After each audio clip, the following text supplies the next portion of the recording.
At kaugnay pa rin sa pagpapauwi kay Mary Jane Veloso, kuha naman tayo ng latest mula sa Jakarta, Indonesia sa ulat on the spot ni Emil Sumangil. Emil? Rafi, all systems go na para sa pagpapauwi kay Mary Jane Veloso mula rito sa Jakarta, Indonesia. Narito ang aking report. Alas 12 ng tanghali dapat ang itinakdang press conference dito sa Jakarta para i-brief ang media sa gagawing pag-turnover ng Indonesian government kay Mary Jane Veloso sa Philippine authorities, pero naiba ang schedule. Gagawin na ito alas 8 ng gabi, 9 o'clock oras dyan sa Pilipinas. Sa airport ito gagawin at inaasahang dito na rin ito turnover si Mary Jane Veloso sa mga opisyal ng Department of Foreign Affairs, Bureau of Corrections at National Bureau of Investigation. Dumating na rin dito sa Jakarta si Bureau of Corrections Director General Gregorio Katapang. Siya ang mabubuno ng Oplan Sundonesia, ang delegasyon na susundo kay Mary Jane. Sa ating panayam, kinumpirma niyang paglapag ni Mary Jane sa NAIA bukas ng madaling araw. Ididiretso na siya agad sa Women's Correctional Facility sa Mandaluyong. Hindi raw poposasan si Mary Jane. Hindi rin pagsusuotin ng body armor at payak na tatratuhin lamang bilang person deprived of liberty na wala namang dalang threat o banta. Naghanda raw ang Bucor ng adobong baboy at pastillas. Ito rin ang hiling ni Mary Jane na makain pagdating niya sa facility. Ayon kay Katapang, bibigyan ng ilang oras ang kanyang mga magulang, anak at makapatid para makapiling si Mary Jane. Pero binanggit din ni Katapang na sasailalim si Mary Jane sa 5-day quarantine sa loob ng pasilidad bilang bahagi ng protocol. Ang kanyang magiging selda, ang dating kinalalagyan ni Cassandra Leong.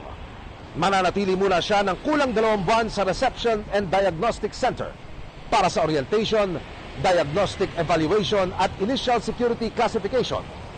Saka siya ililipat sa oras na aprubahan na ng RDC, Initial Classification Board. Narito na rin ang team ng NBI na makakatuwang ng DFA at Bucor sa turnover. Maigpit daw ang billing ng Department of Justice. Bawal mag-selfie kasama si Mary Jane. Gawin ang tama ang trabaho hanggang sa maiuwi si Mary Jane sa Pilipinas.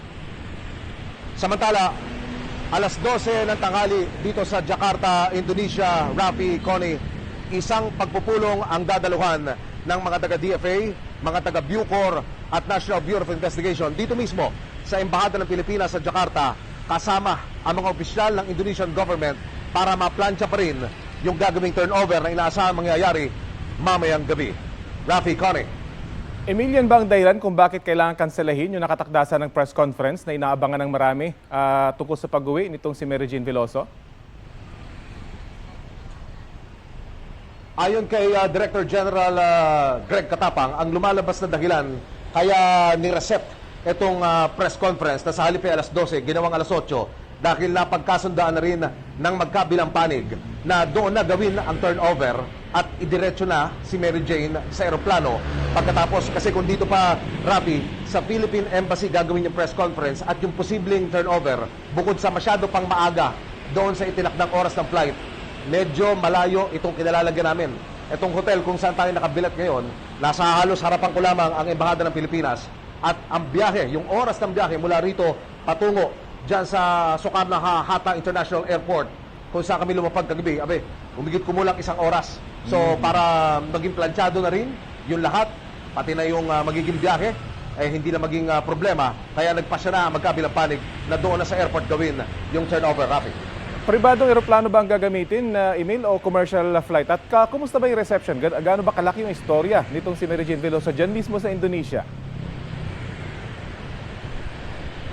Okay, dito sa unahin ko muna yung unang katanungan mo patungkol sa kung anong eroplano ang pagsasakyan kay Mary Jane. Isang commercial flight ito. Ang alis ay pasado alas 12 ng madaling araw dito sa Pilipinas. 3 oras higit kumulang yung magiging biyahe at paglapag nga sa NAIA, sasalubungin na siya ng contingent ng NBI at ng Bureau of Corrections at ididiretso doon sa Women's Correctional Facility sa Mandaluyong. Sa iyong ikalawang katanungan, Rafi, kung paano ba tanggapin ng Indonesian media ang istorya na ito. Abe, ika nga sa lengguwahe natin, pang take one, pang gap one, hindi lang pang headlines. Meron pang follow-up story, meron pang developing story. Mainit na tinatanggap ng mga taga rito sa Jakarta, maging doon sa mga karatig lugar, yung istorya na ito. Katunayan, yung lugar kung saan paggaganapan yung meeting ay doon nga sa Philippine Embassy. Meron ng mga kasamaan tayong mga nasa sa hanap buhay na naroon, nakaposte na sa mga oras na iyon. Hindi lang ngayon, kagabi pa, Rafi. Pagdating natin dito sa Jakarta, marami na tayong medyang nakasalamuha, local, print, broadcast, at tinututukan nila yung istorya ng pagpapauwi sa ating kababayang si Mary Jane Veloso. Meron ba tayong impormasyon, Emil, kung may kapalit ang hinihiling yung Indonesia para sa pagpapauwi dito kay Mary Jane? Walang impormasyon, Rafi, na binabanggit ang mga opisyal ng gobyerno. Mamaya, mabibigyan tayo ng pagkakataon na maitanong yan sa Indonesian government pagharap nila sa press conference na itinakda alas 8 ng gabi hanggang alas 9. Oras sa Pilipinas, may atrasado ng isang oras yung oras dito sa Jakarta, Indonesia. So, 9 o'clock, oras dyan sa Pilipinas hanggang alas 10, yung itinakdang press conference. At yung pagkakataon, posibleng pagkakataon, Rafi, na unang masalyapan ng Philippine media at ng ating mga kamera si Mary Jane Veloso, makaraan ng 15 taon. Rafi. Nabanggit nga ni Bureau of Corrections Director General Katapang na halos 2 buwan yung isa sa ilalim si Mary Jane sa orientation at diagnostic evaluation. Dito sa time frame na ito, pwede bang makapiling niya yung kanyang pamilya? At ibig bang sabihin nito, hindi niya makakasama yung kanyang pamilya sa araw ng Pasko?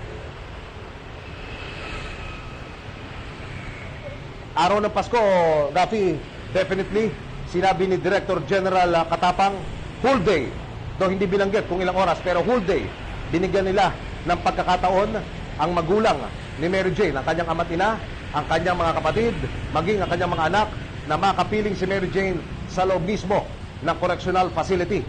Pagkatapos nito, pag siya'y sumailalim na doon sa humigit kumulang 2 buwan na pagproseso sa kanya, meron pa rin pagkakataon, bibigyan pa rin ng pagkakataon ang pamilya ni Mary Jane na makapiling ang ating kababayan habang sumasailalim dito sa 55 days na proseso bago siya ilipat sa isang regular facility, yung dating ang selda ni Cassandra Leong. Rafi. Unless of course, bigla siyang bigyan ng clemency ng Pangulo. Magandang balita yung ibinahagi mo. Maraming salamat sa iyo, Emil Sumangil.